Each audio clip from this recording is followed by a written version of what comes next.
Hello and welcome to the Recovery Pod, the podcast for the North East Hants, Farnham and Surrey Recovery College. I'm your host, Pete Strachan, and today I will be introducing you to the Recovery College.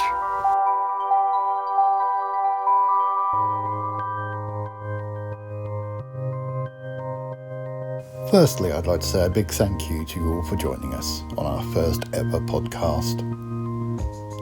This podcast has been in the works for some time in an effort to broaden the scope of how we connect with our students and people potentially in need of the safe environment that the college provides. I'm going to do my best to give a little insight as to what we're all about.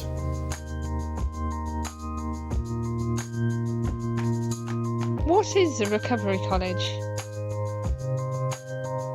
The Recovery College is a psychoeducational organisation run by the Surrey and Borders Partnership, part of the NHS.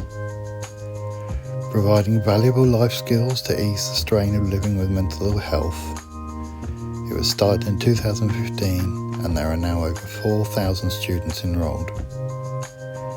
The aim of the college is to provide a better understanding for conditions such as anxiety, depression, personality disorder and bipolar, and teach techniques to help manage some of the symptoms associated with these conditions.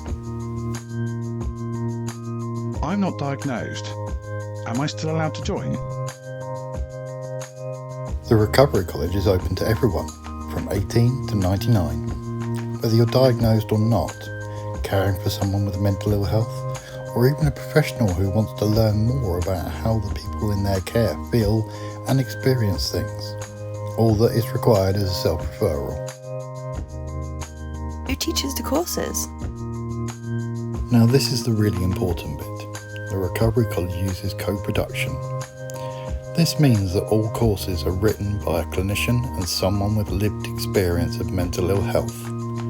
And the courses are presented by a recovery coach or volunteer with lived experience, along with a clinician. This gives a much more rounded and in-depth view of the condition being discussed and a greater understanding of how the students are feeling. What sort of courses are there? The Recovery College offers a range of free courses, from valuable life skills, focused understanding courses, and more relaxed craft-based courses. We also partner with a number of local organisations and groups to further increase the spectrum of courses available. Google Surrey and Borders Recovery College for a full list. There's even a ukulele course. The overall goal of the college is to give people a helping hand on their path to recovery. Recovery is a very personal thing and means something different to everyone. Here to share her recovery story is my colleague, mentor and friend, Senior Recovery Coach, Colette Lane. My name is Colette, and I would like to share with you the story of my mental health recovery journey. In February 2010, I became a statistic. I became the one person in 4 who would experience a mental health problem. My mental health deteriorated rapidly, and I was referred into mental health services. I lost my job, and I felt like my life had ended. In conversation, I often find myself referring to my previous life, my life before mental illness struck. In my previous life, I was a teacher for 16 years, ambitious and competent. But now I had no idea who I was anymore. I believe that your identity can become so wrapped up in your diagnosis and that your life can revolve around appointments and medication. I felt like everything in my life had fallen apart. I had no confidence and I felt like I couldn't achieve anything. I was so deep in the proverbial tunnel that all I could see was darkness. There was definitely no light at the end of this tunnel. But things began to change, although it's hard for me to pinpoint exactly when my recovery journey began. Recovery is a word often used to describe the process a person with mental ill health goes through in order to move forward in their life. For some people, recovery is about returning to a state of feeling well and content. For others, it is about achieving the best quality of life possible whilst living with ongoing symptoms. Probably the most useful way of understanding what recovery means is by linking it to our own experience, because it is something that is common to all of us. It is not specific to mental health problems. Any of us who have been through a divorce, been made unemployed, had a major illness or bereavement, they know that it changes us. There is no way to go back to how we were before that event. We have to incorporate this into our way of living, and we learn from it and move on with it, which is exactly what we are talking about in terms of recovery from mental health problems. Recovery can sometimes feel a bit like you're being told about something that may be attainable, but everyone is forgetting to mention the time, effort and energy that successful recovery will require. For me, I started to go out again. I joined some groups at the library and I began doing some voluntary work. Voluntary work helped me build up my confidence. I felt worthwhile, I felt accepted and had a regular routine in my life, a reason to get up in the morning.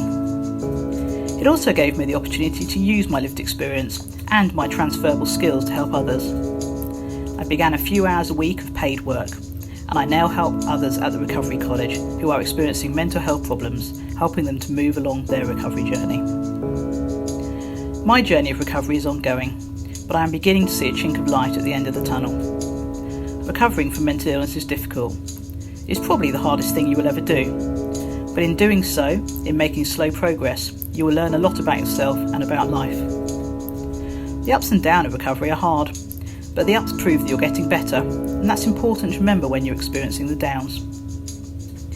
In the work that I do within the NHS, it feels great to be able to talk in such positive terms about my own experiences of mental ill health, and this was an essential part of my own recovery.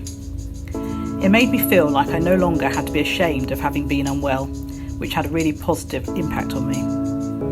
Most importantly, recovery is about taking back control over your own life and your own problems, about not seeing your problems as being uncontrollable, or that their control is just in the domain of experts. It is about understanding yourself, discovering what is possible and what you can do to help yourself. It is about hope for the future. Thank you, Colette, for sharing your story with us. We hope you've enjoyed this recovery pod and hope you will join us next time. Remember, you can follow the Recovery College on Facebook. Just search for NEHants/Farnham and Surrey Recovery College and click the like to keep up to date with the Recovery College.